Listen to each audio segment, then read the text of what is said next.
Hello everyone, master जी में आपका बहुत बहुत स्वागत है। बच्चों, यह क्लास 8th का chapter 2 micro organism and friend and foe है। इससे पहले अगर आपने हमारा chapter 1 crop production and management नहीं देखा है तो नीचे डिस्क्रिप्शन में दे दिया गया है लिंक, आप जाकर देख सकते हैं। तो चलिए चैप्टर को शुरू करते हैं। जैसे कि यहाँ पे लिखा हुआ है माइक्रो ऑर्गेनिज्म फ्रेंड एंड फो, मतलब माइक्रो ऑर्गेनिज्म को हम हिंदी में कहें तो सूक्ष्म जीव होता है। ये हमारे लिए फ्रेंड भी होता है और एनिमी भी होता है। फो मीन्स एनिमी या दुश्मन भी होता है। अब किस महीने में हमारा वो फ्रेंड है और किस महीने में फो है, इस चैप्टर को जब हम लाइन बाय लाइन पढ़ेंगे तो खुद पे खुद आपको समझ में आएगा कि किस तरह से फ्रेंड है और किस तरह से एनिमी है। शुरू करें। You have seen several kinds of plant and animals. However, there are other living organisms around us which we normally cannot see. These are called microorganisms और microbes। यानी आपने अपने आसपास में बहुत सारे प्लांट और एनिमल को देखा होगा। ये जो माइक्रो ऑर्गेनिज्म है इसको नॉर्मली आंखों से देख पाना पॉसिबल नहीं है। ये काफ़ी इतने ज़्यादा छोटे छोटे हैं होता है कि हम देख ही नहीं पाते हैं बिना किसी सहारे से। दो तरीका ही है इसको देखने का। पहला तो है मैग्नीफाइंग ग्लास और दूसरा है माइक्रोस्कोप। तो इसी को हम माइक्रो ऑर्गेनिज्म या माइक्रोब्स के नाम से जानते हैं। For example, you might have observe that during the rainy season most bread get spoiled and its surface gets cover with greyish white patches. यानी बरसात के दिनों में अपने ब्रेड के ऊपर देखा होगा कि हल्का ग्रेइश वाइट कलर का पैचेस उसके ऊपर यानी धब्बे आ जाता है। अब ये क्यों आता है, जैसे जैसे ये चैप्टर आप देखते जाएंगे, पढ़ते जाएंगे या समझते जाएंगे तो आपको समझ में ये पूरा बात समझ में आ जाएगा। Observe these patches through a magnifying glass, यानी इस पैचेस के आपको मैग्नीफाइंग ग्लास से देखना है। और मैग्नीफाइंग ग्लास क्या होता है इस इमेज में आप देख सकते हैं। इस तरीके को हम मैग्नीफाइंग ग्लास कहते हैं, यानी छोटी चीज़ों को वो बड़ा करके दिखाता है। You will see tiny black rounded structure. Do you know what these structures are and where do these come from. यानी ये जो छोटे छोटे जो धब्बे हैं, ये जो गोल गोल आपको ये धब्बे जो दिखाई दे रहा है, यह कहाँ से आता है और ये होता क्या है, इसके बारे में आपसे पूछ रहा है। चलिए 2.1 माइक्रो ऑर्गेनिज्म में क्या लिखा है। Activity 2.1, collect some moist soil from the field in a beaker and add water to it. यानी कुछ आपको मिट्टी लेना है और उसको बीकर में या किसी बर्तन में डाल देना है और उसमें थोड़ा सा पानी मिला देना है। इसके बाद क्या करना है कि जब मिट्टी नीचे डाउन हो जाए, सेटल डाउन हो जाए, यानी बॉटम में बैठ जाए पूरी तरीके से, तो उसमें से कुछ पानी की जो ड्रॉप है उसको जो ये स्लाइड ग्लास होता है उसके ऊपर रख के और माइक्रोस्कोप की सहायता से आपको देखना है। अब आपने उसमें क्या देखा ऑब्जर्व करना है। Activity 2.1, take a few drops of water from a pond, spread on a glass slide and observe through a microscope. ये ग्लास स्लाइड क्या होता है आप देख सकते हैं। इस तरीके की चीज़ों को हम जो रेक्टेंगुलर पीस में है इसे हम ग्लास स्लाइड के नाम से जानते हैं।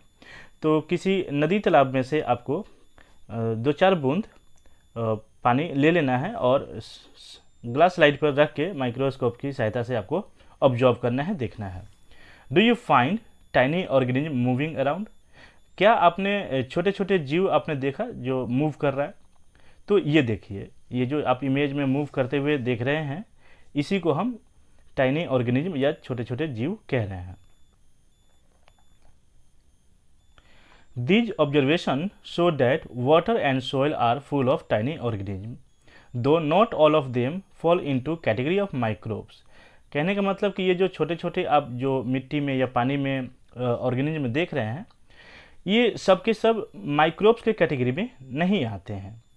These माइक्रो ऑर्गेनिज्म और microbes are so small in size that they can not be seen with the unaided eye. ये इतने छोटे छोटे जीव होता है कि बिना किसी सहारे से आप नंगी आंखों से इसे नहीं देख सकते, ऐसा पॉसिबल होता ही नहीं है। कारण क्या है कि ये काफ़ी अपने साइज में छोटे होते हैं। Some of these such as the fungus that grows on bread can be seen with a magnifying glass. ये जो ब्रेड के ऊपर हमने ये जो पैचेस कहा या जो धब्बा हमने देखा, इसको तो आप मैग्नीफाइंग ग्लास की सहायता से देख सकते हैं। बाकी others can not be scene without the help of a microscope. बाकी सभी माइक्रो ऑर्गेनिज्म को आप बिना माइक्रोस्कोप की सहायता से नहीं देख पाएंगे। ऐसा क्यों? क्योंकि that is why these are called micro organism और माइक्रोब्स। क्योंकि ये इतने छोटे हैं अपने साइज में कि इसे देख पाना पॉसिबल है ही नहीं, इसीलिए हम इसको माइक्रो ऑर्गेनिज्म या माइक्रोब्स कह रहे हैं। Micro organism are classified into 4 major groups. हम माइक्रो ऑर्गेनिज्म को मुख्यतः 4 ग्रुप में बांट रहे हैं। पहला बैक्टीरिया, दूसरा फंगाई, तीसरा प्रोटोजोआ और चौथा algae. Some of these common microorganisms are shown in figure 2.1 to 2.4। जिस तरीके से आप फिगर 2.1 और 2.4 में नीचे देख सकते हैं, ये चारों, ये जो मैंने नाम अभी कहा, बैक्टीरिया, फंगाई, प्रोटोजोआ और एल्गी, ये सभी माइक्रो ऑर्गेनिज्म के ग्रुप्स हैं। यहाँ वायरस के बारे में क्या लिखा है? Virus are also microscopic but are different from other micro organism. कहने का मतलब कि वायरस जो है ये भी माइक्रोस्कोपिक ही है, यानी इसको भी हम माइक्रोस्कोप की सहायता से ही देखते हैं, लेकिन ये थोड़ा सा अंतर आ जाता है माइक्रो ऑर्गेनिज्म से। कैसे? They however reproduce only inside the cells of the host organism which may be a bacterium, plant और एनिमल। कहने का मतलब कि ये वायरस जो है ये माइक्रो ऑर्गेनिज्म से थोड़ा सा अलग है। ये जो रिप्रोड्यूस करता है, खुद को जो मल्टीपल करता है, ये सेल्स में करता है और इसको किसी न किसी जीव का सहारा चाहिए ताकि ये खुद को रिप्रोड्यूस कर सके या सर्वाइव कर सके। या तो वह प्लांट हो सकता है, एनिमल हो सकता है, या हम खुद को भी काउंट कर सकते हैं। जैसे कि 2020 में आपने कोरोना टाइम के बारे में सुना होगा या जाना होगा, या आपने फेस भी किया होगा, शायद हो सकता है, तो उसमें आपने वायरस के बारे में सुना होगा, कोरोना वायरस, है ना। तो उसमें क्या होता था कि कई लोग उसके चपेट में आ जाते थे। और आपने क्या देखा होगा कि गर्मी के दिनों में न्यूज़ में क्या दिखाता था, न्यूज़ के ऊपर, कि गर्मी में इसका जो पेशेंट का काउंट होता था वो कम होता था, लेकिन ठंडी के दिनों में ज़्यादा लोग इसके चपेट में आ जाते थे। ऐसा क्यों? क्योंकि वायरस जो है वो ठंडी के दिनों में ज़्यादा ग्रो करता है और बैक्टीरिया गर्मी के दिनों में ज़्यादा करता है। इसीलिए तो गर्मी के दिनों में आसानी से दही हमारी माँ लोग अच्छे से उसको जमा पाती है, लेकिन ठंडी में ऐसा नहीं होता है, वायरस ज़्यादा पनपता है। Some of the virus are shown in figure 2.5। कुछ वायरस आपको फिगर 2.5 में दिखाया गया है। कॉमन एलिमेंट्स, एलिमेंट्स मतलब बीमारी होता है, जैसे कोल्ड, इन्फ्लुएंजा, फ्लू। अब फ्लू के बारे में भी आपने सुना होगा, बर्ड फ्लू और स्वाइन फ्लू। ये जो है फ्लू, ये वायरस के कारण ही होता है। And most coughs are caused by viruses. Serious disease like polio and chicken pox are also caused by virus. यानी इन्फ्लुएंजा या फ्लू आप जो हमने कहा, या कोल्ड के बारे में नाम हमने कहा, या कफ कहा, ये सभी वायरस के कारण होता है। इसलिए तो ठंडी के दिनों में वायरस का अटैक हमारे ऊपर ज़्यादा होता है।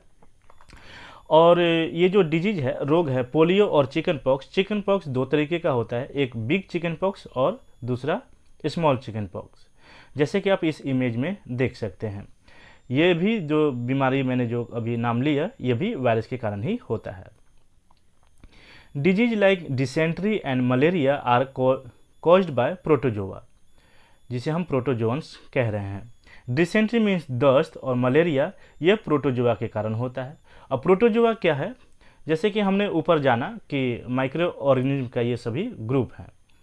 वहीं अगर हम बात करें टाइफाइड और ट्यूबरक्लोसिस मीन्स टीबी, तो ये बैक्टीरियल डिजीज है, यानी बैक्टीरियल बीमारी है, बैक्टीरिया से होने वाला यह बीमारी है। You have learned about some of these micro organism in classes 6 and 7। यानी कुछ माइक्रो ऑर्गेनिज्म के बारे में अपने क्लास 6 में और 7 में पढ़ रखा होगा। यह देखिए, ये बैक्टीरिया है, ये जो आप देख रहे हैं इमेज दोनों में, ये दोनों बैक्टीरिया है। ये थोड़ा सा हल्का कर्व होता है और ये स्ट्रेट होता है, बस यही अंतर साइज में होता है। शेप और साइज में इन दोनों में यही अंतर है। अब जैसे एल्गी देख सकते हैं, तो एल्गी 2 तरीके का होता है। एक होता है क्लैमिडोमोनास और दूसरा होता है स्पायरोगिरा, ये जिस तरह से आप इमेज में देख रहे हैं। अगर प्रोटोजोआ से रिलेटेड आपसे क्वेश्चन पूछा जाए कि कुछ एग्जाम्पल बताइए, तो 2 एग्जाम्पल यहाँ से दे सकते हैं, अमीबा और पारामीशियम। और एल्गी का पूछा जाए तो ये दोनों आप दे देंगे। ये नाम आपसे अक्सर पूछा जाएगा, तो इसको अच्छे से आप याद कर लेंगे।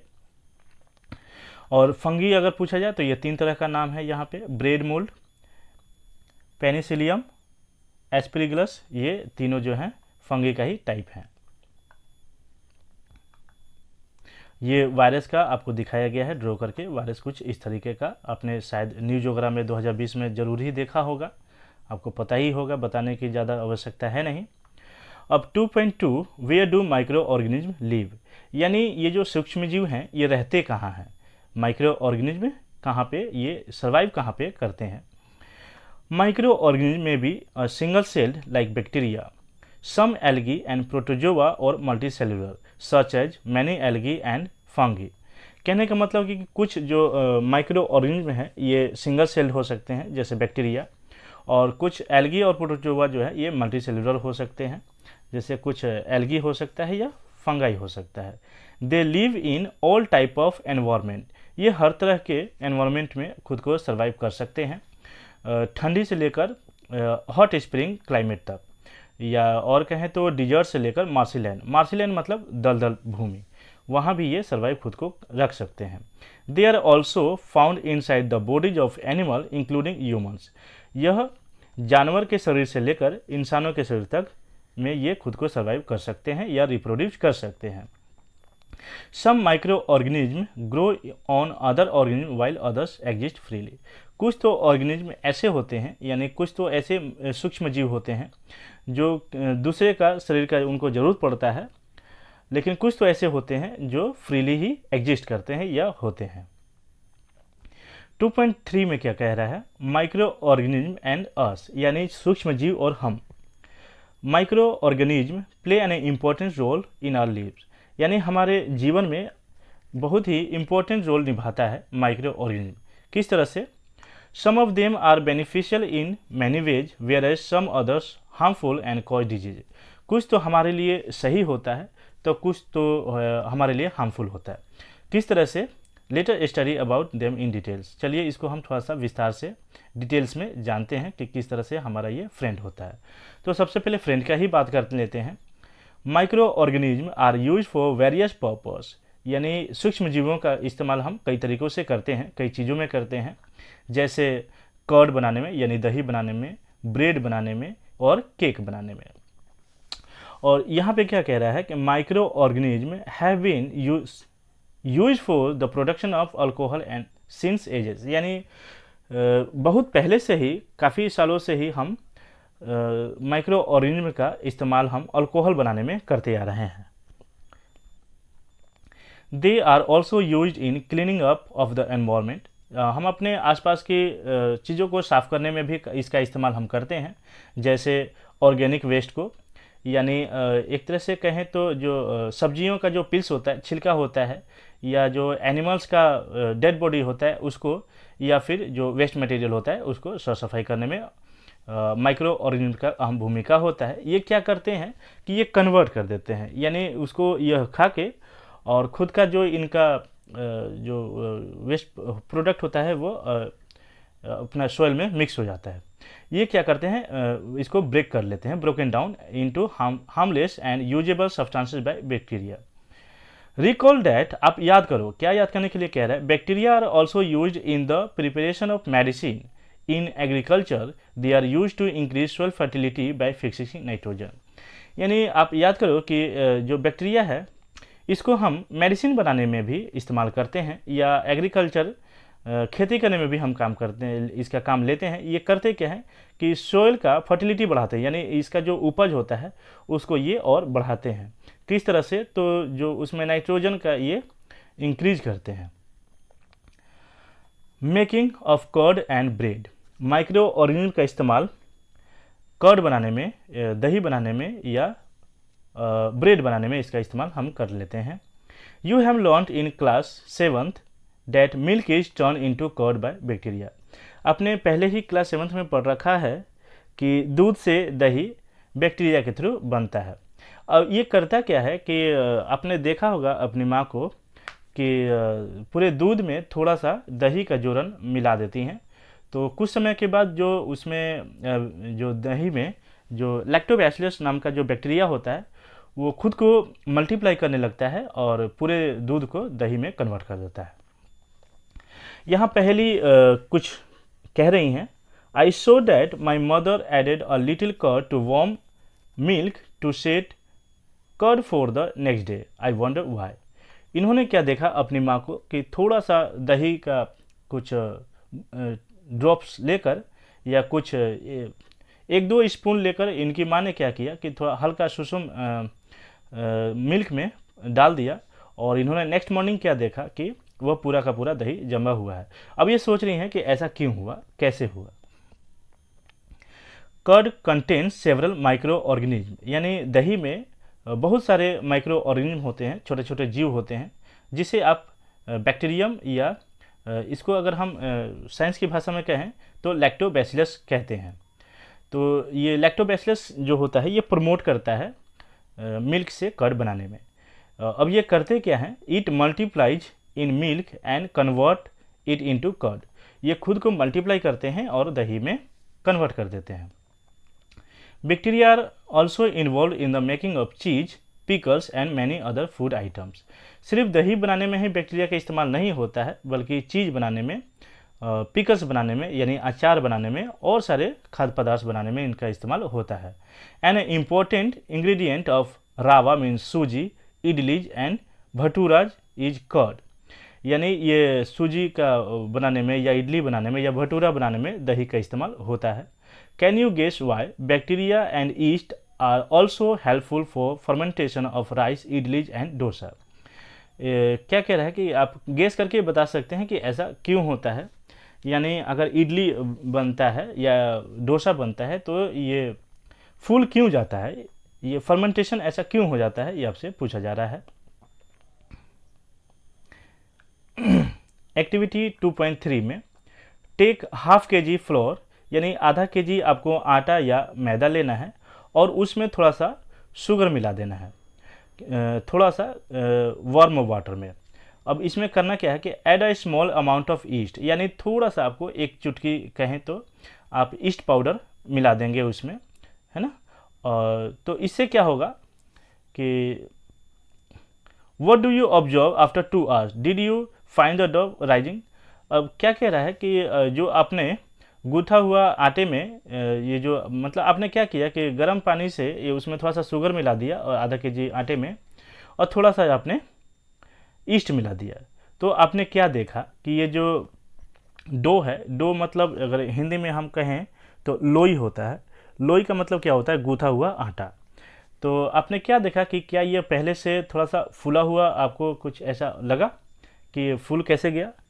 ये देखिए यहाँ क्या लिखा है, मैदा विथ ईस्ट पाउडर और रेड मैदा। अब ये क्या हुआ कि थोड़ा सा फूलने लग गया। ऐसा क्यों हुआ, ये सभी कारण हुआ ईस्ट के कारण। क्यों हुआ, east produce rapidly and produce carbon dioxide during respiration. इसमें जो आपने ईस्ट मिलाया, ये ईस्ट क्या करेगा, रेस्पिरेशन के थ्रू ये कार्बन डाइऑक्साइड को रिलीज करेगा, जिसके कारण उसमें बबल्स बनेंगे। इसलिए यह आपको बड़ा दिखाई दे रहा है। Bubbles of gas fill dough and increase in volume, यानी इसके साइज को, जो डव का जो साइज है वो उसको काफ़ी बड़ा कर देता है, इंक्रीज कर देता है। क्यों ऐसा हुआ, क्योंकि जब ईस्ट रेस्पिरेशन करता है तो ये रिलीज करता है कार्बन डाइऑक्साइड, जो कि आपके आटे में मिक्स हो जाता है और ये फूल जाता है, जैसे कि आप फिगर 2.6 में देख सकते हैं। This is the basis of the use of yeast in the baking industry for making bread, pastries and cakes. East का इस्तेमाल हम ब्रेड बनाने में, पेस्ट्री बनाने में और केक बनाने में लेते हैं।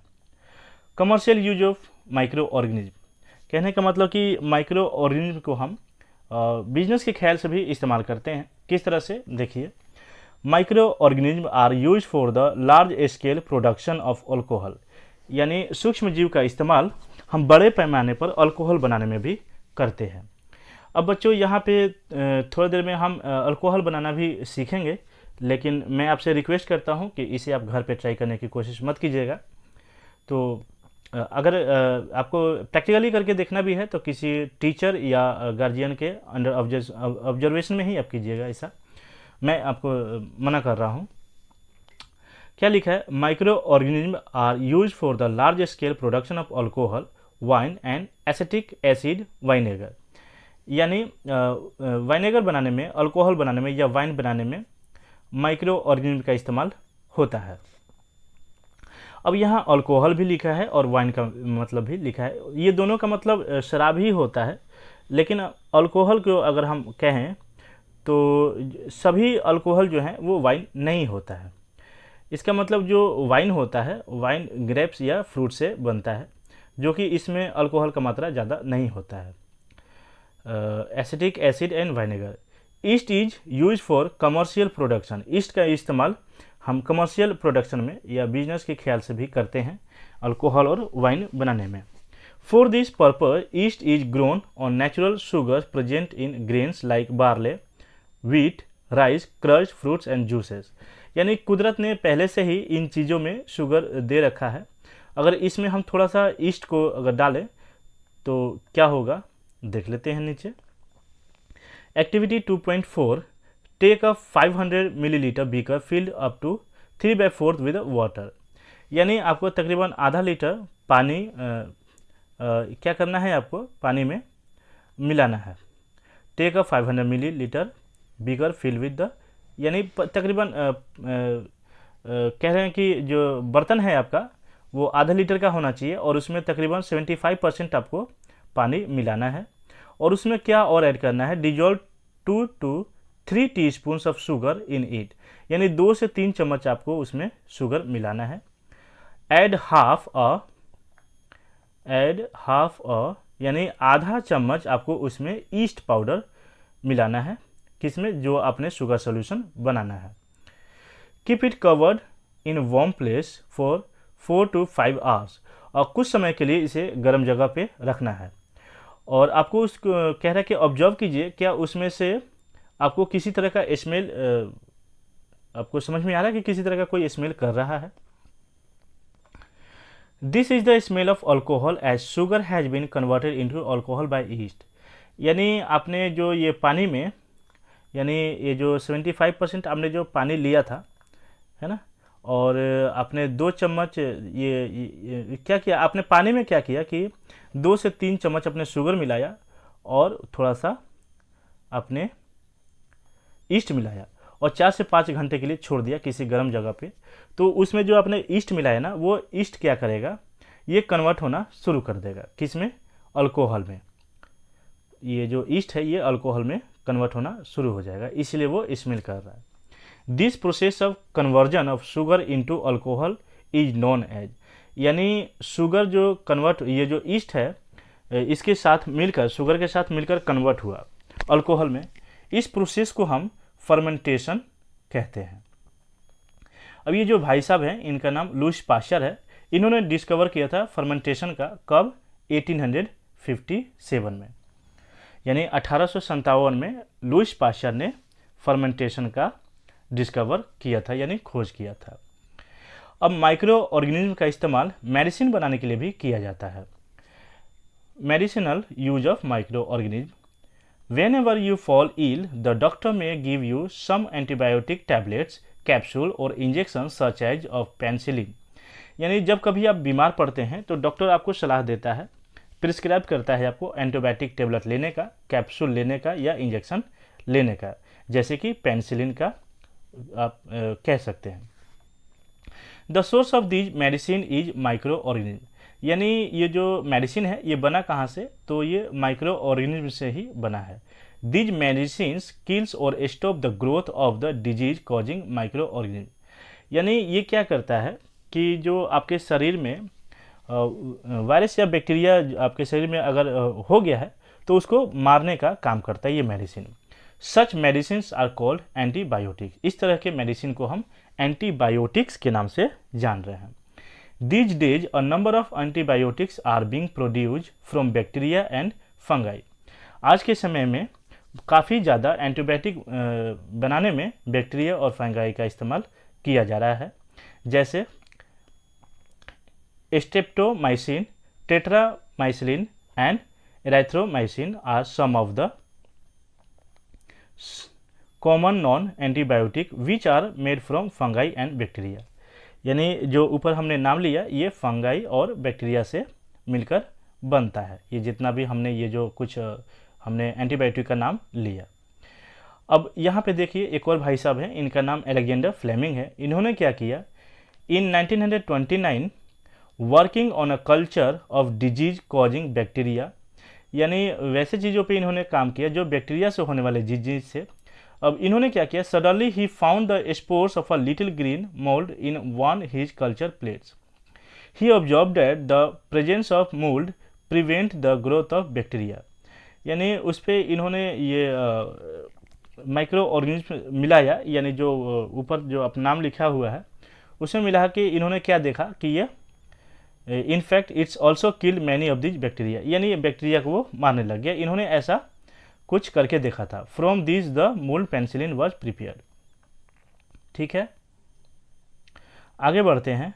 The antibiotic are manufactured by growing specific micro organism and are use to cure a variety of disease. यानी ये जो माइक्रो ऑर्गेनिज्म है इसका इस्तेमाल कई सारे रोगों के लिए किया जाता है ताकि उसको ख़त्म किया जा सके, उसका इलाज किया जा सके। Antibiotics are even mixed with the feed of livestock and poultry to check microbial infection in animals. Animals के लिए भी इसका इस्तेमाल किया जाता है ताकि उनके अंदर कई तरीके का इन्फेक्शन ना हो। They are also used to control many plant disease. पेड़ पौधों में भी कई तरीके का बीमारी हो जाता है, उसको कंट्रोल करने के लिए भी इसका इस्तेमाल किया जाता है। यहाँ पे क्या लिखा हुआ है, it is important to remember, यानी इसको आपको समझना होगा क्या, that antibiotic should be taken only on advice of qualified doctor. यानी एंटीबायोटिक खुद से नहीं ले लेना है जब तक कि आपको कोई क्वालिफाइड डॉक्टर आपको प्रिस्क्राइब ना करे, सलाह ना दे। Also you must complete the course prescribe by a doctor. अगर डॉक्टर आपको प्रिस्क्राइब करता है कि कितने समय के लिए लेना है, 2 दिन के लिए, 4 दिन के लिए, तो पूरा दवा खाना है। ऐसा नहीं है कि एक दिन दवा खाए और अगर बीमारी आपको कुछ कम नज़र आ रहा है तो आप बीच में ही उसको ब्रेक कर दिए, ऐसा नहीं है। उसका फुल कोर्स करना है, जितना दिन वो कहे उतना आपको खाना है, जिस तरीके से कहे वो खाने के लिए उस तरीके से ही खाना है, तो काफ़ी ज़्यादा आपको रिलीफ मिलेगा। If you take antibiotics when not needed or in the wrong doses, अगर इस्तेमाल अगर मतलब आपको ज़रूरत है ही नहीं, उसके बावजूद भी अगर आप एंटीबायोटिक का इस्तेमाल करते हैं तो इसका साइड इफ़ेक्ट भी हो सकता है। It may make the drug less effective when you might need it in future. इससे और क्या हो सकता है कि जब कभी आपको फ्यूचर में अगर इस्तेमाल चाहिए, यानी उसका ज़रूरत पड़ेगा आपको एंटीबायोटिक का, तो आपका काम नहीं करेगा बेवजह अगर आप एंटीबायोटिक का इस्तेमाल करते हैं तो। इसीलिए बेवजह हमें फालतू में एंटीबायोटिक का इस्तेमाल नहीं करना चाहिए जब तक कि डॉक्टर हमें न कहे। Also antibiotics taken unnecessary may kill the beneficial bacteria in the body. Antibiotics, however, are not effective against cold and flu as these are caused by viruses. Okay? अब यहाँ वैक्सीन के बारे में लिखा हुआ है, वैक्सीन क्या होता है। तो देखिए, इंजेक्शन अलग होता है और वैक्सीन अलग होता है। कोरोना काल में भी कई तरीके का वैक्सीन लगाया जा रहा था। वैक्सीन हम रोग होने से पहले ही लगाते हैं, यानी उसके अगेंस्ट में लगाते हैं, ताकि अच्छा ये बताइए, घर में जो मेन डोर होता है, दरवाज़ा होता है, गेट, वो क्यों लगाया जाता है? चोरी होने के पहले लगाया जाता है या बाद में लगाया जाता है? तो वैसे ही ये जो वैक्सीन है यह रोग होने से पहले ही लगा लिया जाता है। बचपन में आपको भी पढ़ा होगा या आपके घर में जो छोटे बच्चे होंगे उनको भी लगता होगा, आपने शायद नोटिस किया होगा, उसे हम वैक्सीन कहते हैं। यानी किसी रोग होने से पहले वैक्सीन का हम डोज लेते हैं और जब कोई भी हमें रोग हो जाता है तो हम इंजेक्शन लेते हैं। यही दोनों में अंतर होता है। अब पहले फिर से कुछ कंफ्यूज कर रही हैं, जानना चाहती हैं, वाई आर चिल्ड्रेन और इन्फेंट्स गिवन वैक्सीनेशन, यानी छोटे बच्चे में या जो बेबी होते हैं उन्हें वैक्सीनेशन क्यों दिया जाता है? तो जैसा कि मैंने आपको पहले ही बता दिया, ताकि उनको आने वाले समय में फ्यूचर में रोग ना हो सके, इसलिए वैक्सीन दे दिया जाता है। यहाँ भी कुछ इस तरीके का ही दिया होगा। When a disease carrying microbes enter our body, यानी जब कभी हम बीमारियों में, जब हमारे शरीर में माइक्रोब्स एंटर करते हैं, the body produces antibiotics to fight the invader. यानी जो हमने वैक्सीनेशन लिया है वो एंटीबायोटिक का काम करता है, यानी वह रोगों से लड़ता है और रोग होने ही नहीं देता है, यानी आपके शरीर में एंटर होने ही नहीं देता है, पहले ही उसको किल कर देता है, मार देता है। The body also remembers how to fight the microbe if it enters again. यानी अपना शरीर फ्यूचर में भी होने वाले माइक्रोब से बीमारियों को रोकता है। If dead or weakened microbes are introduce into a healthy body, the body fights and kills the invading bacteria by producing suitable antibiotics. यानी जो बचपन में आपने जो ये एंटीबायोटिक्स ले रखा है, उससे क्या होगा कि फ्यूचर में होने की संभावनाएं होगी ही नहीं, वो पहले ही उसको मार देगा। The antibiotics remain in the body and we are protected from disease causing microbe forever. यानी ये पूरा लाइफ के लिए होता है कि जब कभी भी अगर आपको अटैक होता है माइक्रो ऑर्गेनिज्म का, तो ये पहले ही उसको रोक लेता है। This is how a vaccines work. इसी तरीके से वैक्सीन काम करता है। तो जो पहली सवाल कर रही थी कि छोटे बच्चों को वैक्सीनेशन क्यों दिया जाता है, तो उसका जवाब यहीं पे है। Several diseases including cholera, tuberculosis, smallpox and hepatitis can be prevented by vaccination. यानी कोलेरा होने से या ट्यूबरक्लोसिस टीबी होने से, स्मॉल पॉक्स होने से, हेपेटाइटिस होने से पहले ही वैक्सीनेशन उसको रोक देता है, अगर हमने ले रखा होगा तो। अब ये जो भाई साहब हैं एडवर्ड जेनर, इन्होंने ही डिस्कवर किया था वैक्सीनेशन का, ठीक है। वैक्सीन का इस्तेमाल इन्होंने ही स्मॉल जो पॉक्स होता है उसके लिए इन्होंने डिस्कवर किया था। इनका नाम एडवर्ड जेनर है और ये कब डिस्कवर किए थे? 1798 में। इन योर चाइल्डहुड, यानी बचपन में आप याद कीजिए, you must have been given injection to protect yourself against several diseases. यानी कई तरीके का आपको इंजेक्शन या वैक्सीनेशन आपको बीमारी होने से पहले ही लगाया गया होगा। Can you prepare a list of these disease you may take help from your parents. क्या आप उसका लिस्ट लिखकर बता सकते हैं कि किन किन रोगों से होने से बचने के लिए आपको लगवाया गया था? आप उसका लिस्ट बनाइए। आप चाहें तो अपने पेरेंट्स का हेल्प भी ले सकते हैं। तो बचपन में आप सबका शायद बना था या नहीं, ये तो मैं नहीं बता पाऊँगा, मेरा तो बना था। हेल्थ कार्ड के ऊपर सभी चीज़ें लिखा रहता है, जितने भी वो वैक्सीन के लिए यानी रोगों से लड़ने के लिए वैक्सीन लगाया जाता है, वो सभी उस पर लिस्ट रहता है। यानी कौन कितने समय पे पड़ेगा वैक्सीन, वो सभी उसमें मेंशन रहता है हेल्थ कार्ड पे। It is essential to protect all children against this disease. ये ज़रूरी हो जाता है कि कई तरीके का रोग से बचाने के लिए बच्चों को वैक्सीनेशन लगाना ज़रूरी होता है। Necessary vaccines are available in the nearby hospitals. ये सभी जो वैक्सीन्स है ये हमारे नज़दीकी हॉस्पिटल में मौजूद होता है। आप कहें तो सदर अस्पताल में भी होता है, या कई लोग अपने क्षमता के अनुसार प्राइवेट हॉस्पिटल में भी लगवा लेते हैं। जिनका जैसा फाइनेंशियल कंडीशन होता है वैसा वो करते हैं, लेकिन लगवाना ज़रूरी है, भले ही आप सरकारी अस्पताल में लगाएं या फिर प्राइवेट में कहीं से लगवा लें। You might have seen the advertisement on TV and newspaper regarding protecting of children against polio under the pulse polio programme. अपने टीवी के ऊपर कई सारे ऐड देखा होगा। अभी तो कुछ समय पहले ही मैंने अमिताभ बच्चन को भी देखा था कि पल्स पोलियो को पूरी तरह से रोकने के लिए इन्होंने मुहिम चलाया था, और शायद उन्होंने 1 रुपया भी नहीं लिया था इसका ऐड करने के लिए। मतलब अपना गवर्नमेंट क्या चाहता है कि जो पोलियो है ये अपने भारत से पूरी तरह से ख़त्म हो जाए। तो ये कैसे होगा? तो इसका क्योर करना पड़ेगा और एक भी बच्चा ऐसा ना हो जो छूट जाए। सभी को वैक्सीनेशन लगाना या पोलियो का ड्रॉप पिलाना बहुत ज़रूरी था, इसीलिए टीवी पे इस तरीके का या न्यूज़पेपर में न्यूज चलाया गया था। Polio drops given to children are actually a vaccine. यानी ये जो पोलियो ड्रॉप है वो भी एक तरह का वैक्सीन ही है। कोई ज़रूरी नहीं है कि वैक्सीन हमेशा इंजेक्शन के फॉर्म में ही हो, वो ड्रॉप में भी हो सकता है। A worldwide campaign against smallpox has finally led to its eradication from most parts of the world. यानी अगर हम आज कहें तो पूरा दुनिया में से तकरीबन स्मॉल पॉक्स जो है ये तकरीबन 100% तो नहीं कह रहे हैं, लेकिन लगभग ऑलमोस्ट ये ख़त्म हो गया है। क्यों हुआ? क्योंकि ये पूरे देश के लोग, यानी एक तरह से एक संस्था है, ऑर्गेनाइजेशन है WHO, उन सभी ने उनका जो मेंबर है WHO का, उस सभी ने मिलकर आपस में डिसाइड किया कि अपने अपने देश से इसको ख़त्म करना है, और उन्होंने मुहिम चलाया था, कंपेन किया था। These days, vaccines are made on a large scale from microorganisms to protect humans and other animals from several diseases. यानी सूक्ष्म जीव से ही बनता है ये वैक्सीन जो है, ताकि इंसानों को और जानवर को कई तरीके का जो बीमारी है उससे होने से बचा सके।